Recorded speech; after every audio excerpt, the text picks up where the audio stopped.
just before we start the show, I want to take an opportunity to invite you to join me for the Podfluence Weekly newsletter, which is available both on LinkedIn and through the official newsletter channel. Now, if you are on LinkedIn and it's easier for you to follow there, then please just click on the link in the show notes, which will take you straight to Podfluence on LinkedIn, where you can subscribe for free and get weekly updates on Podfluence articles as well as episodes.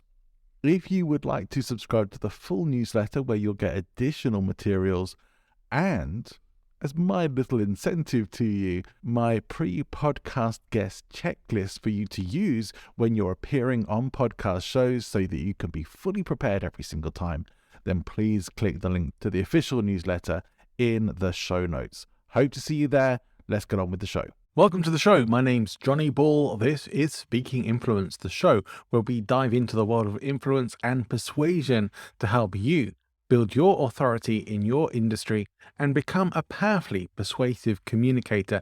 And along the way, maybe learn how to defend yourself against the tools of influence and persuasion being used against you in your life and business. Very often on the show, I will chat to people from the world of public speaking, from psychology, even comedians and professional marketers, brand experts, and many more besides. This week, I get to speak to a class of guests I've never had on the show before, but I've really wanted to for the longest time. His name is Duncan Stevens, and he is a mentalist as well as being a professional speaker.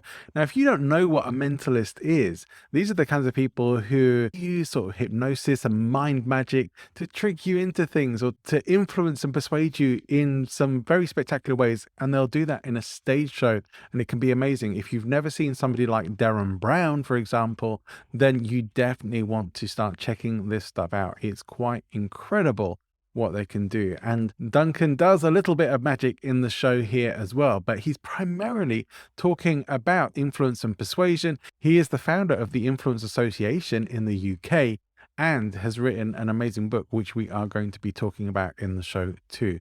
I hope you'll enjoy this conversation as much as I did. In fact, I'm sure you will. Wherever you are while you're listening to this, whether you're on the move or relaxing at home or something else entirely, I hope you will find some great takeaways for this episode and, of course, enjoy the show.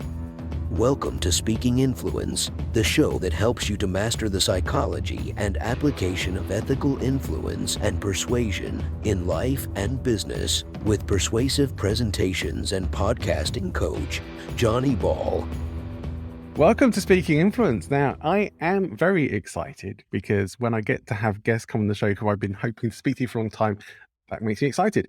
And I have a guest who is the kind of guest who I've wanted to bring on the show for the longest time and haven't had on before. Now, he is a keynote speaker. He is also an author, but he is also a mentalist. And so we are going to be having a chat about some of those things, as well as his book about influence and persuasion and all the stuff that you love coming to Speaking Influence for. So let me welcome to the show, Duncan Stevens. Amazing. Thanks for having us, Johnny. Great to be here. Great to have you with us. Okay, good. So welcome to the show. And one of the things that I like to launch into with people to, first of all, start the conversation flowing is to ask you who's somebody who you admire, who's someone you look up to for their influence and persuasion.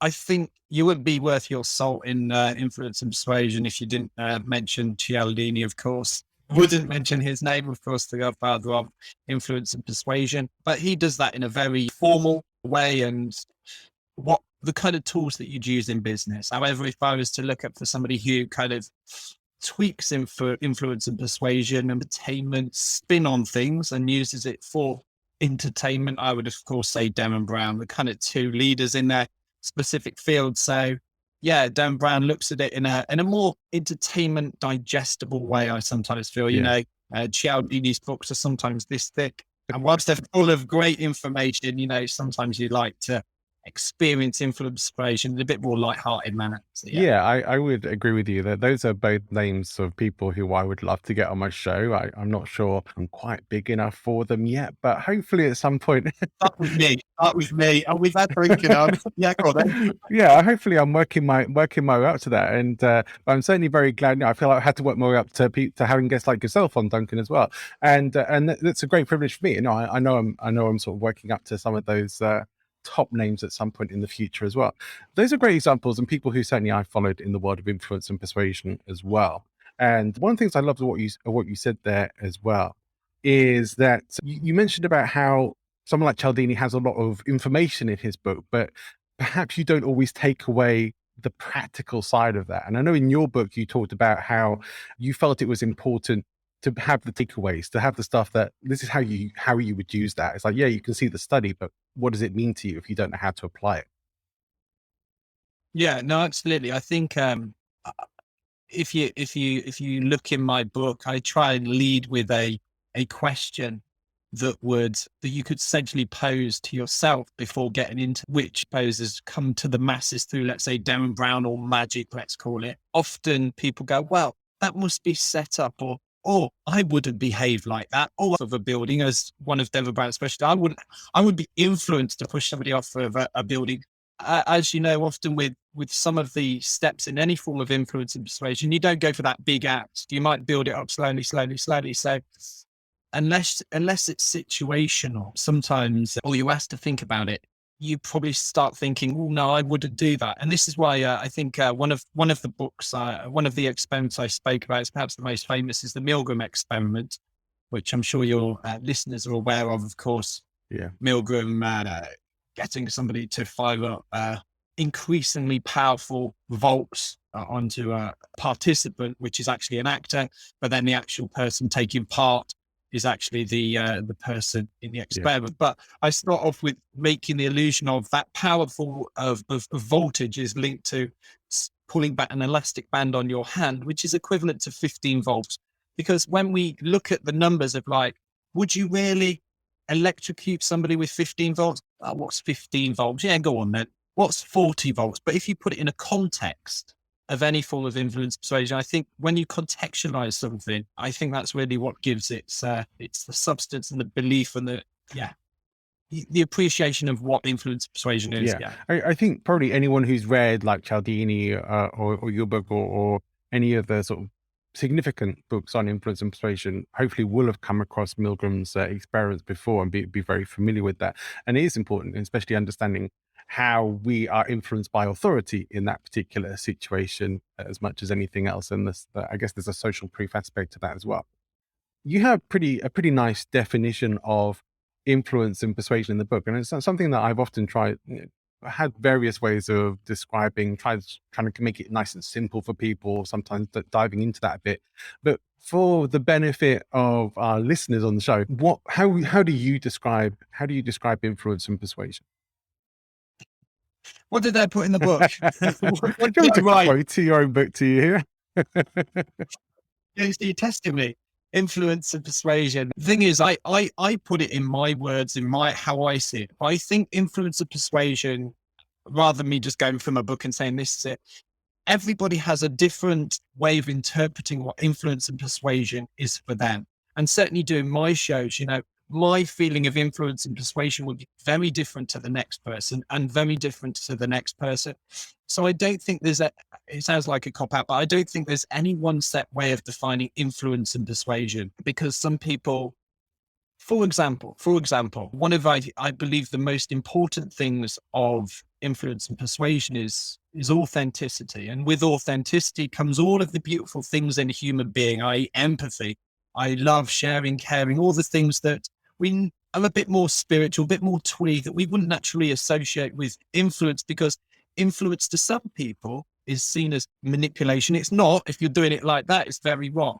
But so for those people, if you are being authentic, if you are being empathetic, if you are, as an example, if I was to take, if you were battered and bruised, hungry and thirsty from the recent pandemic, I wouldn't come up to you and start selling you cookery courses if that's what my job was. I'd put my arm around you, I'd give you food, I'd give you water, I'd make you feel warm and comforted, and only then start talking to you about what's next. Now, if I do that with no premeditation, and you in the future want to collaborate with me, you should never think you've been influenced. Yeah. There should almost be no such thing as influence. I believe this word shouldn't exist. But it does. We have to give it a word, but there shouldn't, I think what one of the things I liked from how you describe it in your book was about saying that it's like an expression of your values through character, and that's what's actually influencing people. I think you also quote Aristotle, who's saying that the greatest influence is character, which I think is very important. But when you take that in mind, we are always influencing, whether we are consciously doing it or not, and whether we're intending to influence or not. We're always doing that. Would you agree? Well, yeah, I mean, I say in the book, it's one of the many transactions we're having with life. We're either influencing or being influenced, but we don't naturally or consciously think about it. It's the same as our transaction of life of breathing out and breathing in. We're having a transaction with a tree. You know, if that tree wasn't there, we wouldn't be here. If we weren't here, the tree wouldn't be there. It's the same kind of thing. We don't experience, there's a consciousness in it, I think. And the minute you start elevating your consciousness into, again, we've gone on to the more spiritual side of something. You start elevating your consciousness into, how can I help this person? That person will, in future, look at no other person to collaborate with, or that you become in the market of one, only because you position yourself into a place of, like you said, your values. People do, again, a lot of the stuff I say is what we know, but people do business with people they know, like, and trust. You can say that all day long until you're blue in the face. However, if in your mind you're thinking, well, I just want to get one over on this person, are they going to like you? Yeah. I give you an example. So authenticity, I think, is an even greater distilled down version of what influence is, alongside the values and things. And there was a great story I heard once, and it's about a bull and a pheasant. So there was a bull in a field just chewing on the grass, and there was a pheasant that landed on top of him. The pheasant looked at the tree and he said to the bull, "Oh, a long time ago, I used to be able to fly to the very top of that tree." The bull says to him, "Well, I'll tell you the secret. What you want to do is you want to eat some of my dung, and you'll find yourself be able to get to the very top of that tree." The pheasant was I'm not sure this is going to work. Anyway, he tried it. So the first day he started pecking at the cow's dung, and sure enough, he was on the first branch. Second day, he was on the second branch, and within a week, he'd reached that very top of the branch and top of the tree. The farmer in the house opposite, he saw the pheasant at the top of the tree. He pulled out his gun, shot the pheasant right off of the tree. The moral of the story is, bullshit might get you to the top of the tree, but it certainly won't keep you there. And that in itself is a nice little story, which kind of does emphasize the importance of authenticity. Yeah. You might have to edit out the bull S. Not on this show, don't worry. Only for my mum. It is an authentic mindset that we have. And if you take even people like the best salespeople in the world, of course, you're familiar with Joe Girard and Ali Raider. Yeah. Joe Girard, one of the greatest Chevrolet salespeople, and he attributed his success to exactly the same things. It was just liking people, being the same as those people, sending them out a Christmas card with a different picture on the front every year. This is just one of his things. And that's what we do when we like somebody. You send them a Christmas card. It's not like I'm sending a Christmas card because I want something back. You don't expect a Christmas card back. You just do it because that's just our human nature, just to be nice and lovely to people. Yeah. It's funny. I always think that out of all of Cialdini's influence and persuasion principles, likability is the most underrated and the one that the fewest people seem to talk about. Everyone's always talking about reciprocity and social proof and everything else, but likability is super important. I think it's talked about that little alongside authenticity for one very big reason. You can't teach it. Right. You can't teach somebody to be likable. You can't teach somebody to be authentic. And I say that, I talk about this in my keynote speech. You can, on the other hand, teach somebody how not to be non-authentic or not likable, but you should know that anyway, but people don't. Sandy Tom, a guitarist, probably still around, she had a fantastic, had the name of that album. It was Smile. It confuses people.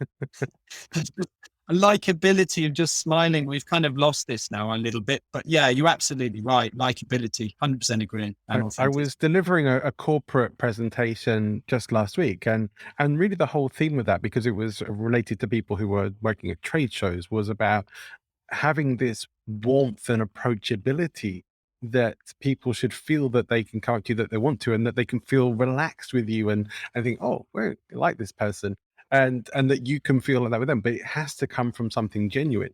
And I really think that people don't genuinely approach that. They think, oh, I've got to make a sale, I've got to hit my target, I've got to try and speak to as many people as I can, even if they're complete a-holes. It's like, well, I think there's a better way, and we can have better relationships in life and business when we focus on those things instead. And I also think there's this aspect to influence and persuasion where and it comes up with Cialdini mentions it, and I've just been reading a book called The Charisma Myth, Okay. which also mentions it, that training these sorts of skills is something that could actually be training up the next generation of con artists, or people who are going to cynically take these principles and apply them and rip people off or utilize them just to get their own way and get what they want, more what we would associate with the manipulation side of this. What are your thoughts around that? So con artist. Con artist is short for confidence artist. So somebody has the confidence to deliver these skills, let's say. Once you start calling them skills or techniques or strategies, that's when it becomes manipulative to some extent. So my thoughts on this are, there are some people who, let's say, have never read Cialdini's book, who have never read anything about influence and persuasion, but are just naturally good at doing this kind of thing. And I think it's remiss of us as humans not to read books, learn, evolve ourselves, and therefore we get to understand these parts of our personality or behaviors or actions which we're maybe lacking in.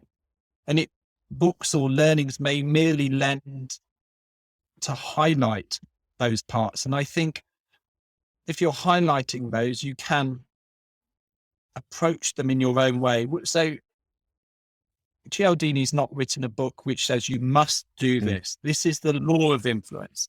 These are they are fantastic principles, etc., but they merely serve as a guide or a reference point. And if you were to take them straight out and then apply them as strategies, as techniques, again, it will be like that pheasant. You'll quickly soon get found out as unauthentic and just applying strategies. I do, however, think that in the world of automation and AI, this is just my belief, it's never something I've spoken about, that you can, in theory, take these principles and apply them into AI, into automated systems. And that could be dangerous because, that could be dangerous. However, when you're dealing with people, you can kind of, what's that? That smells like, you can kind of feel it when it's automated. And you start pulling lots more information, like you mentioned earlier about the ocean model, different parts of our personality, like openness, agreeableness, neuroticism, etc. You start finessing all of those things together, then we're kind of in a real different place in influence and persuasion. But in terms of conning people, yes, I think there is definitely that way. And I suppose you could liken it to the world of pickup artistry. Right. So guys who learn how to approach and date and seduce ladies. Whether girls do that to men, I don't know. Maybe there's a world of that as well. Probably not. Probably not. But yeah, so again, essentially there, you're highlighting those parts of the personality which you're not confident in. So you might not have the ability to make a lady feel special or loved, or you might not have the confidence to speak to them, or you might not have certain abilities that other people may have. So I think it's just highlighting those parts. Yeah, I think my take on it is more that the people who want to use those sorts of things to manipulate people will find a way to learn those skills, and it's probably not going to be from a more official textbook or someone like Cialdini. Maybe Robert Greene, I don't know. But some people describe maybe his stuff as being a bit more practical application and principles and a bit more amoral. But ultimately he's just putting out their information about what works and what doesn't. But I think when we look to the origins of something like rhetoric, which was designed really with in mind the principles of truth telling and being able to help positively get messages out into the world, at least in its origins, that as a tool as well can be used for the opposite effects, no? And so the same kind of things there. It's just a tool. It's just a tool, or a way to create influence, a way to persuade and develop with people. And so are all of Cialdini's principles, so are all of Robert Greene's or anyone else's principles around influence and persuasion, that we can take them and use them for good or not. But if you don't know them, it's far easier to use them on you than it is for somebody who doesn't know them. And yeah, so that's what I think is like, it's really important for people to know this stuff. I also noticed in your book, you also bring in things like cognitive bias and like talk about critical thinking skills, but things like cognitive bias, which most people don't think understand, and heuristics, the shortcuts we all take as well in life. I think those things are super important here, but why did you bring them into your book? I think because like I think now more than ever, heuristics, people are essentially, heuristics is the little shortcuts in people's minds which you can take advantage of. But for me, why it was important, because it sits alongside influence and persuasion, because like you kind of alluded to there, it kind of allows people to take an objective look at to how they are potentially being influenced, or looking at their position with influence and persuasion. So I mentioned about, I think dogs, maybe I mentioned, but yeah, if you take a dog starts barking, and then another dog starts barking, and another dog starts barking at that dog, and all of a sudden the last dog, all the dogs are barking, but the first dog doesn't realize why it's barking in the first place, only because the other dogs are barking. Yeah. I suppose it's another way of the sheep analogy. We're all just sheep. And I think now where we're so easily maybe influenced, maybe manipulated into making certain decisions, which you may perhaps regret. I'm not talking about Brexit or anything like that. Could be though, right? But could be where people, I'm not saying Brexit, whether it's right or wrong, but people who have been influenced into making those decisions and then look back and think, oh, why did I do that in the first place? Yeah. Or why did Donald Trump get voted into power in the first? What or other even smaller little actions. Why is this? And I suppose in a way it then links back to this whole automation and how influence and persuasion can be automated, and how it is slowly becoming dovetailed with technology. So I think it's to highlight, the fact that we can be influenced, can be manipulated, and how those how influence and persuasion can kind of wiggle into influencing us. Yeah, I mean, some of my guests in the past, people who have perhaps been professors of rhetoric on the show, and people who really study at the highest academic levels, which sometimes, you have to be careful not to get stuck in the weeds in those kinds of conversations. But what does become clear is they have a belief that influence and persuasion and critical thinking skills have the power to transform humanity, to make the world a better place, if they're applied in the right ways. But the people who often we see using them are using them against us, using them to get what they want. And I think that's why it's so important now to have this kind of education, so that we could, first of all, we can apply them in ways that are actually going to benefit people, but also to defend ourselves against the misuse of these things as well when we recognize it. But I think it's a fascinating area, and we could have a whole show and a whole podcast about that, just that one thing, to be honest. But let me bring things back to influence and persuasion in terms of really asking you, as a mentalist, and this is, I've wanted to have a mentalist on the show for the longest time. What is mentalism? Like, how do you define that? So mentalism is going to be, again, different to different people. But for me, mentalism is a performing art. That's the biggest umbrella I would give it, which sometimes people confuse with magic. Magic is trickery, sleight of hand, that kind of thing. Whereas mentalism is an offshoot of that, of where you still have the entertainment factor of magic, but you also have the mystery of magic. But the mystery doesn't come from sleight of hand or visual sleights.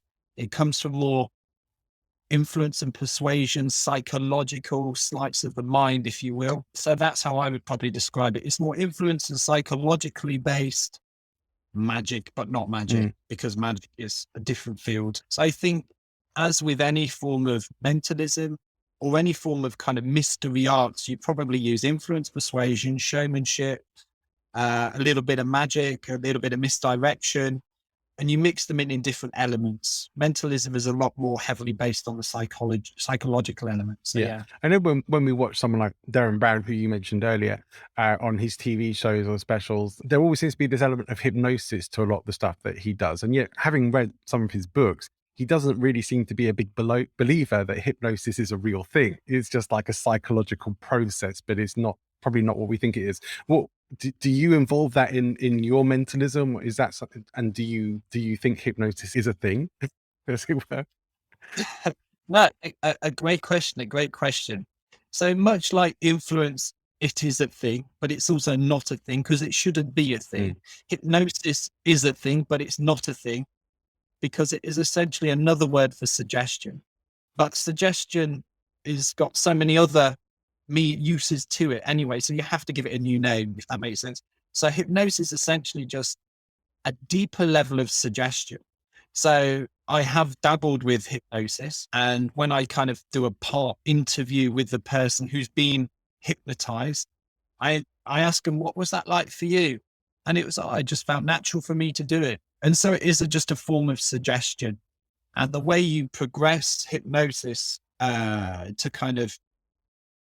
this, you would start off with a big audience. The big audience, you then do they're called set pieces of psychological tricks, let's say, to see who is the most susceptible, open to suggestion, and then whittle them down before you have one very, very suggestible person. Yeah. And I think that has some crossover into what we speak about influence as well. You know, some people may be more influenced than others because they're more open. Why are they more open? Because maybe you've nurtured a more beautiful relationship with that person, or you've spent the time understanding that person. Or more importantly, you've understood their needs as opposed to their wants. Because I think that's another important part of influence and persuasion, understanding the needs of a person, not just their wants. So yeah, I think there is a crossover. There is such a thing as hypnosis, but not as the lay person would know it as. So, yeah. Yeah. And I see part of it, certainly in terms of the sort of entertainment level of hypnosis, as being people's willingness to turn over responsibility. Like, I'm not responsible for this, therefore I can do all these crazy things that the person's asking me to do. So when they're on the stage thinking, yeah, it's not me doing it, it's him, he's making me do this. But it is, you still have volition, even if you're not aware of it. Absolutely. And I think again, you know, quite impressive you brought up hypnosis in this particular conversation, because there is a massive similarity, which is never really spoken about. Because again, there you mentioned about taking somebody on the stage. They probably wouldn't behave like that. They may do.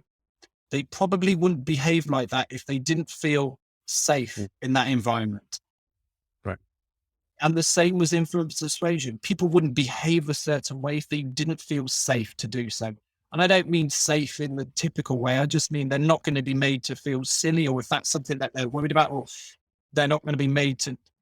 I think there's an experiment I included in the book about somebody putting their hand in a beaker of acid.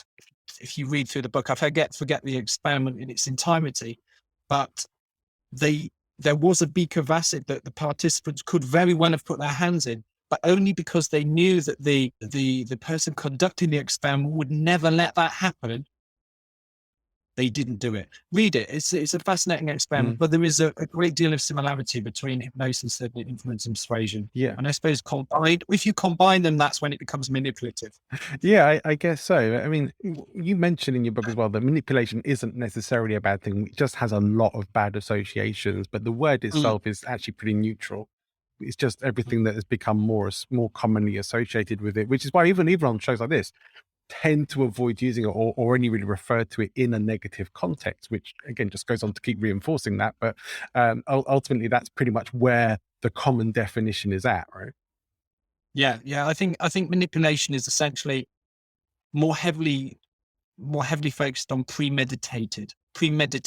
So if you're going into an influence or persuasion, what can I get it for me? What can I do for me?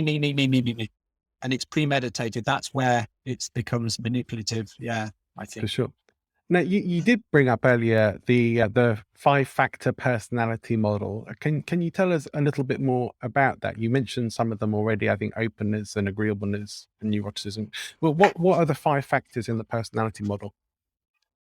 So you've got openness, conscientiousness, agreeableness, neuroticism, and extroversion. So over the last, I think since the 70s, everybody has different personality that they behave differently in different situations towards. I think the analogy I gave, which maybe again your listeners could think about, if you own this fabulous beach fronted property and you have people walking along that front of the beach and you don't want to do it anymore, you could put up 2 signs, or you could put up many signs, but let's take 2 signs. The first one says, shark sighted, keep out. The other one says, private property, keep off. So one is a fear-based form of influence, shark sighted, keep out. And the other one is based on the law or the rules. And people are going to react differently to both of those because they're using 2 different forms of influence.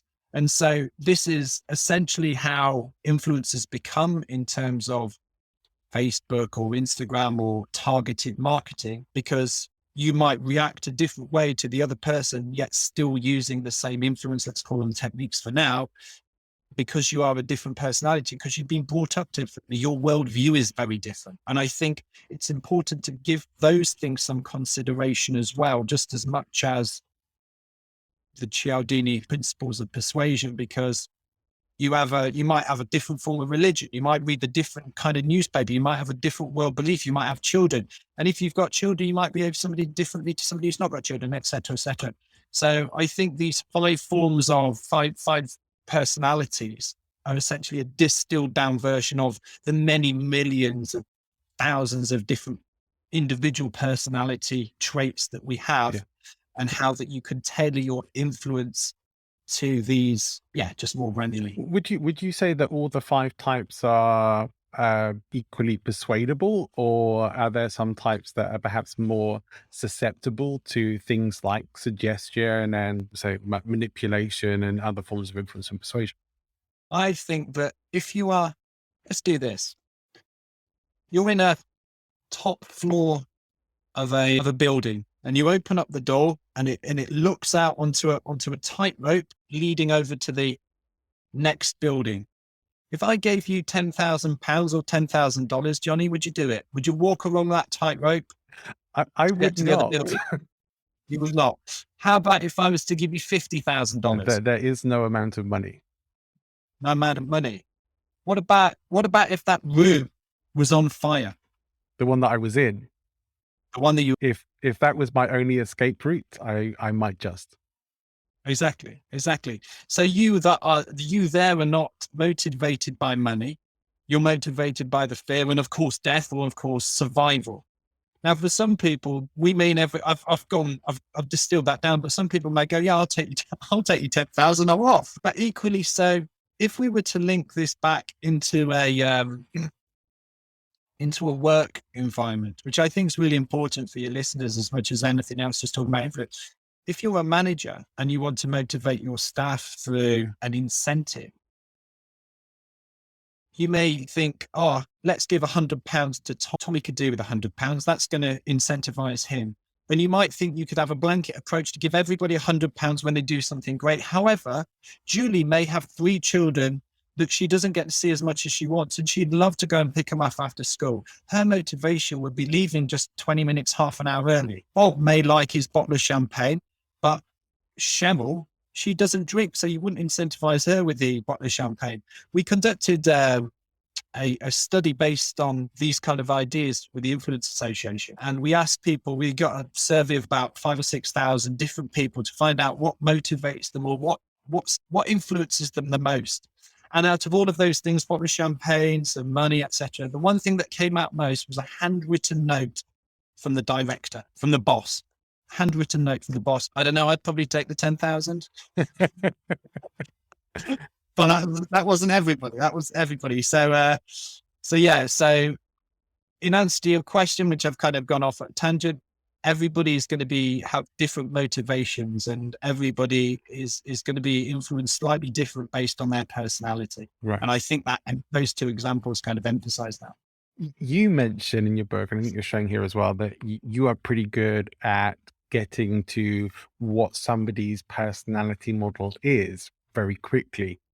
Is that a beneficial skill that most people could have, or is it in the realms of takes hours and hours of practice? It's really sort of more the realm of mentalists and trust professionals. What would you say?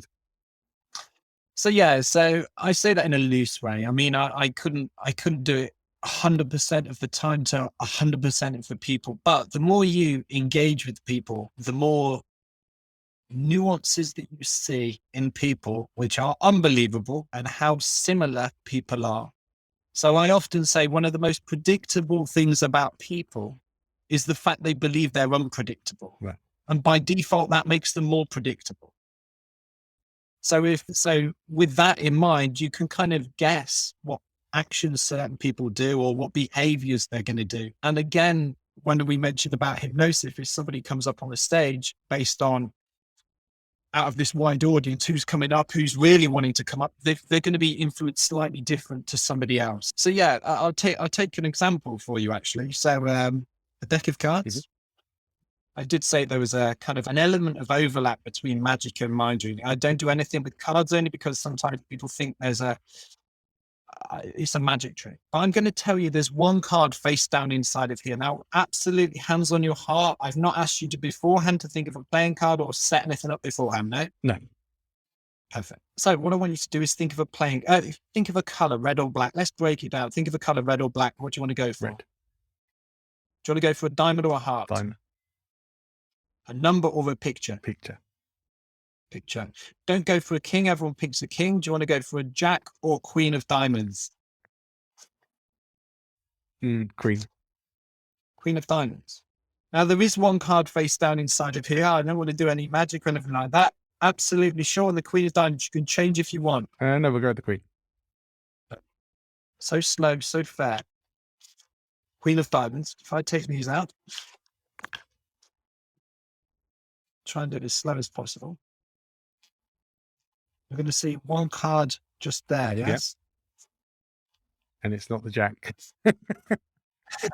It's not the jack, exactly that, because you can see it there. That card again, Johnny, say out loud. Queen of diamonds. No, and there she is. So that's 1 in 52. Okay. Yeah, 1 in 52. What I want you to do is think of an object. Just any object. Okay, yeah. Change your mind. Okay. Yep.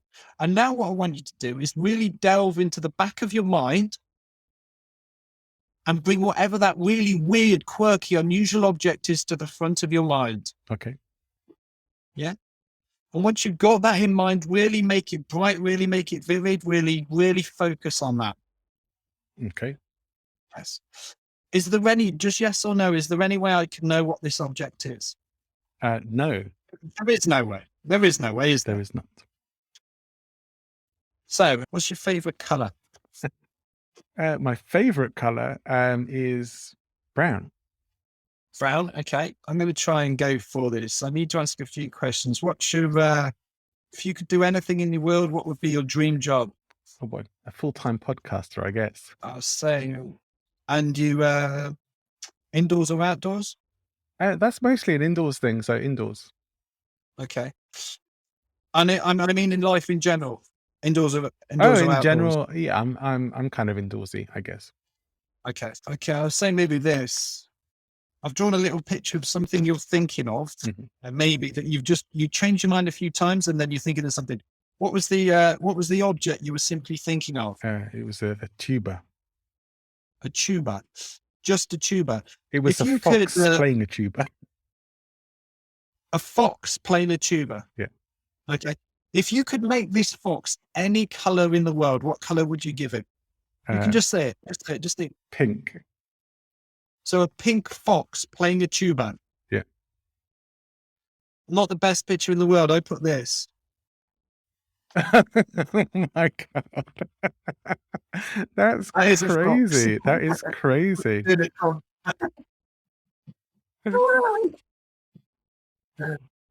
Well, No, that just is a what you little wrote. clue. Wow, that's amazing. That is it. That is it. So yeah, so I sometimes use my this involves a lot of different kind of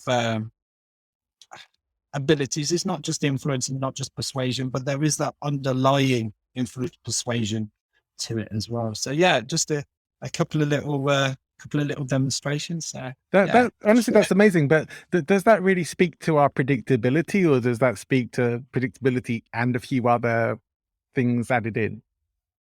So those as an example are the where you were thinking of a pink fox. That's slightly different. The playing cards, you've got 1 in 52 chance. When ladies are asked to think of a playing card, they think of either the Queen of Hearts or the Seven of Hearts. Guys naturally go for the Ace of Spades. Okay.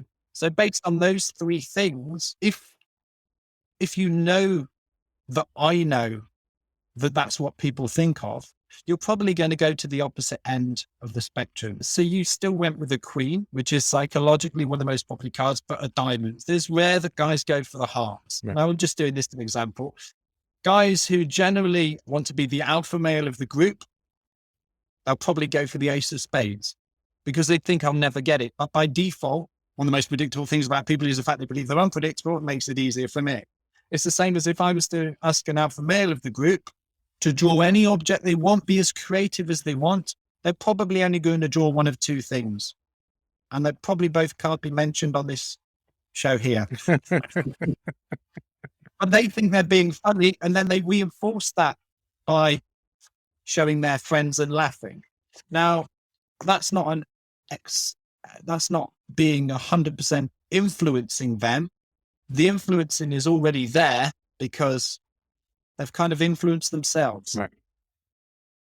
So yeah, so there is something as well called self-influence, but that's a different topic. But yeah, so yeah, some of the techniques you can use, of course, on stage to influence, and I do as part of my influence experience show. Do you think though that, I mean, those are amazing demonstrations, and thank you for those. Do you think there is a benefit to people at least attempting to try and figure out people's personality model based on the 5 factors that you present? I think maybe figure out is a bit too try hard. I understand what you mean by the word figure out, but if you were to spend some quality time with somebody, as it comes back to before of likability, if you just want to spend some quality time with somebody, those personalities will essentially come to the fore. You know, those individual traits will come to the fore, but that 5 personality model with using the data from set-top boxes or the data from our viewing on Facebook or our data from our search history, that's fact. But there's other elements still in there that, you may have actually hovered over that picture a bit too long because the kettle was boiling, or you may have ended up watching that TV show because there was nothing else on. So it's not 100%. Whereas if you get to know somebody, you kind of don't have to ask them. You kind of get to know, and but I do think in terms of influence of persuasion, absolutely, because again, it comes down to learning what somebody's needs are. Because when you talk, so listening, of course, active listening, reactive listening, whatever you want to call it, is, I think, a fundamental part of influence and persuasion. And generally, if you ask somebody what they need, they tell you what they want. They don't tell you what they need. Understanding what they need is part of their personality. And when you understand their needs, that's when you can really help them. And that's when, I suppose, you can influence them. So yeah, it's those needs which are the underlying core of them, of their personality, which is in some way associated with their 5-point personality. I would say. So yeah. So now I'm going to be a little bit mean, perhaps, and ask you for a very short answer to what possibly isn't a short question. But something like neurolinguistic programming, undoubtedly you've come across that. You maybe even utilize elements of it. But what are your thoughts around something like NLP? Is it valuable for people to learn, or is it a lot of hokum? Or what do you think? NLP is so diverse. I think it is absolutely credible. I think you can certainly take individual parts of NLP And the strongest example element of NLP, which I believe in, is belief. The power of belief. And just a 2-second soundbite is, of course, with the 4-minute mile, as we all know, was run by Roger Bannister. And I think in that year when he broke was it the 4-minute mile, I believe? He broke the 4-minute mile. But anyway, he'd never been beaten. Yeah. That same year, 3 other people beat it. Now it's become the industry standard simply because of belief. Now that NLP. So based on that, I think NLP is definitely worth it. I'm not saying everybody could start running the mile with those kind of speed just based on belief, but I think you get what I mean. Yeah, no, I do. I probably have similar opinions. Really, some of it is very useful. Some of it is complete pseudoscience and guff, and yeah, it's hard, and it's sometimes hard to discern what's what. So I think we all have to be perhaps a little more skeptical when we're listening to people than we are, and that ties in with some of the stuff you talk about in your book about cognitive biases and heuristics. A little bit of skepticism is very healthy. Sometimes test stuff out, see what works, see what you like, see what's real, and don't just blindly believe what people tell you.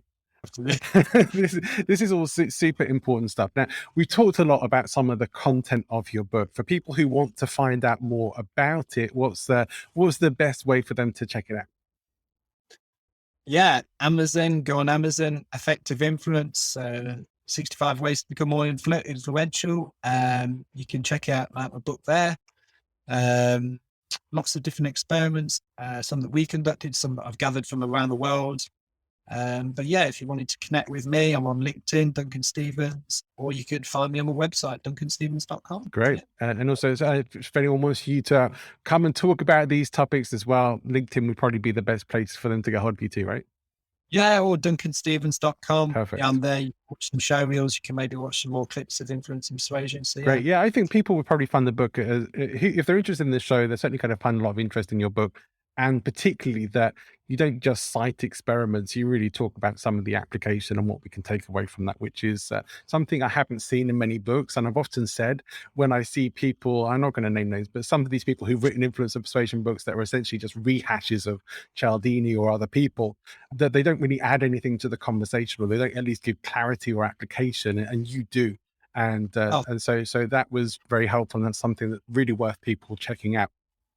In addition to your book, are there any other books that you think people maybe who tune into this show, or maybe just in general, should definitely read, like books that maybe have had an impact on you?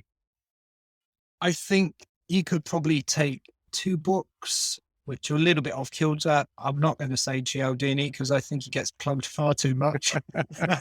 He doesn't need the help, perhaps. Yeah. I'd probably say, I forget his name, but I'd say Ego is the Enemy is a really good read. This is Ryan Holiday, yeah? Absolutely. Very good. Have you read it? Yes. Great book. It's a good book, yes. And I think that's important because ego is the enemy. Just by reading the book, I'd love to say I've distanced myself from my ego. I haven't. We've all got an ego, but it's how you can diminish that ego and how you can essentially become that authentic, empathetic, likable person, which isn't focused on getting the next £1 million or getting this or getting that. Me. I think if you can distance yourself from the ego, then influence and persuasion becomes a much more natural behavior, characteristic, and it no longer becomes, I'm going to influence this person. I'm just going to be myself. And I think those people are the most likable, as you said, are the most successful with influence and persuasion. Yeah, well, if character is influence, then the virtues of stoicism that Ryan Holiday talks about are a very powerful form of that, for sure. Yeah, so absolutely. So that, and I'd probably also pick up a book from Sadhguru. Sadhguru is a spiritual guru, but not your typical guru. Yeah, again, similar kind of mindset, and doesn't necessarily talk about influence and persuasion, but I think as you correctly cited, books which aren't anything to do with influence, persuasion, charisma, and other books, I think that sometimes is the important element for any form of creative pursuit, any form of business. Don't just focus on that one area that you're focused on, broaden your reading range, broaden your watching range, and you become much more well-rounded. Because, you know, if you've read Charisma and I've read Charisma, we're going to connect more rather than if you've read Cialdini and I've not read Cialdini. For sure. You get the point. Yeah. You get the point. We're going to connect more, and therefore we're going to influence. We're going to have a better relationship where you're going to get something which is going to help your life. I'm going to get something which is going to help my life. And together we'll grow our businesses or grow our lives better and more beautifully, I would say. Yeah. Before we start wrapping things up, you mentioned, I think, an influence association earlier. Is that right? Yeah, that's right. Can you tell us a little bit about that? Yeah. So I set it up a number of years ago now. We started off by helping people with small businesses grow their businesses based on influence and persuasion, ideas and concepts. Some, I suppose, more basic ideas. Let's say, for example, colors, even just the color of having orange on your website.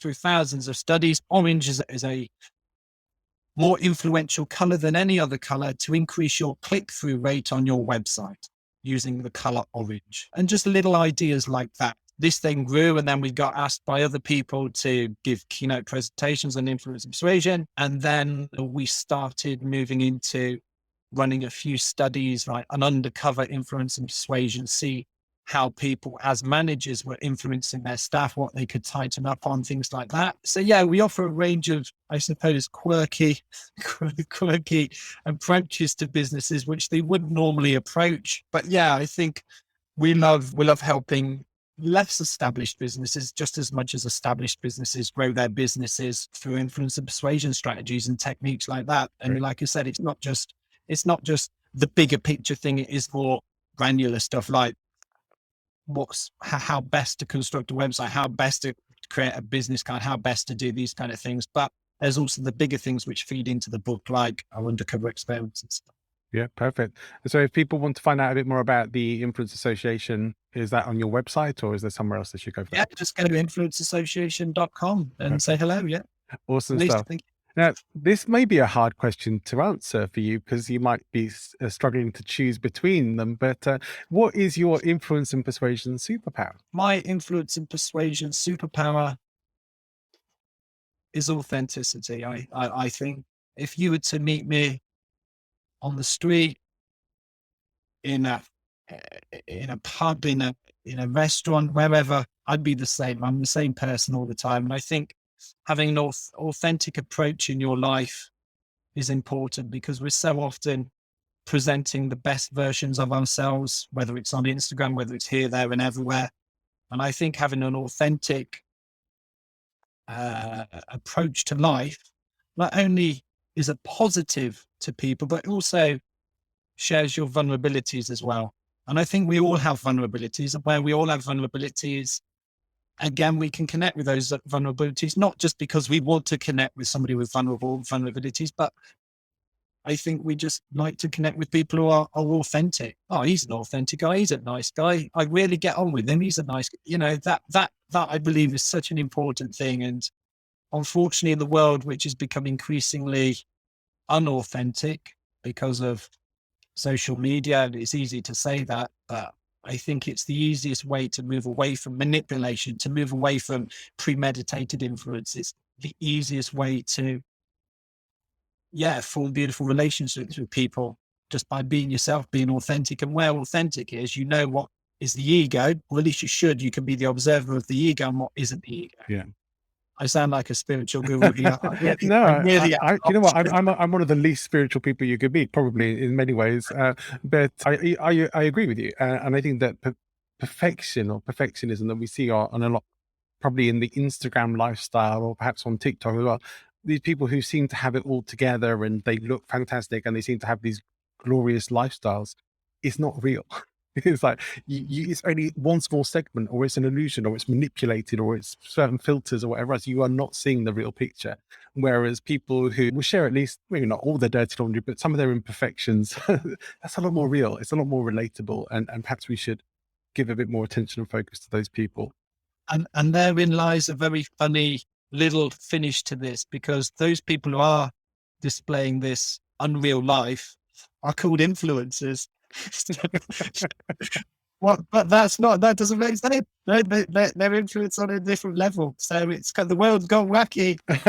Yeah, I guess that really is the essence of why influencers has become such an unlikable term, and why people rail against it. If there was one thing above everything else that you most hope people will take away and remember from our conversation, what do you hope that would be? How can you help people? How can you help people? England, NATO, the US, they're helping Ukrainian people at the moment. They're not wanting to get anything out of it. They're just helping. Well, they are wanting not to go to a bigger war, but this kind of times, this is timed now. This is what time you've recorded this. But yeah, they're wanting to help. And if you take that same idea from the 70s, where I think it was Ethiopia helped Mexico, or the other way around, when they had a massive earthquake, Ethiopia donated $5,000, which they couldn't really afford. They gave it to Mexico to help with the relief aid. That was all. And then a few years later, when they had famine and starvation, Mexico reciprocated that and gave back to them. So I believe helping others around you is the most important thing. And again, it's not directly help equals influence, but it absolutely does, but in an unmanipulative way. So how can you help other people? I like that. That's a great note to finish on. Duncan Stevens, thank you so much for coming and being a guest on Speaking Influence. Thanks so much for having us. It's been good fun. Well, thanks to you also for tuning in. I hope you have enjoyed the show and found some things that you can take away and put into practice from that. And maybe it's even inspired your desire to learn some of the tools of the trade of the mentalists. Next time on the show, I'm going to be speaking with Daniel Tolson, and Daniel has one of the most amazing voices that I've ever encountered in the world of podcasting. So you may want to tune in just for his voice alone. We also share something quite amazing in common, which I've never come across in the personal and professional development world before. If you want the answer to this mystery, then you need to make sure that you are tuned into this channel, subscribe to the show, and join me next week, because Daniel is quite an amazing figure in the world of personal development and has done some incredible things against the odds. You'll hear him talk about some of the challenges that he's had in his own life and business and the failures that have come on the way. And for many people, having faced what he's faced, they'll give up. But he hasn't done that. And he's gone on to become an internationally renowned speaker and podcaster and content creator, and really a super good guy as well. I had a fantastic time chatting to him. I can't wait for you to hear it too. And if you happen to have your device in your hand right now as you're listening to this, please think about leaving us a star rating. If you're on Spotify, it's really easy to do. So long as you've listened to 30 seconds of the show, which you already have, then just click the 3 dots by the side of the show and you can leave a rating. And also, if you're on Apple Podcasts, it's super easy to leave a review for the show. It doesn't necessarily help with searchability, but it does give me great feedback, lets me know whether I'm doing a good job or not, and also lets other people know whether the show is worth tuning into. Of course, the best thing you could do if you want to support the show is to share it out with your friends and network. If you know one person who could benefit from any of the content in these shows, then please do share the podcast with them. Maybe you know more than one, and you might even want to share it with your whole network. If you do that, you will have my lifelong gratitude, and I'll look forward to bringing you plenty more episodes like this one in the future. For now, wherever you're going, whatever you're doing, have an amazing week. Go and make great things happen.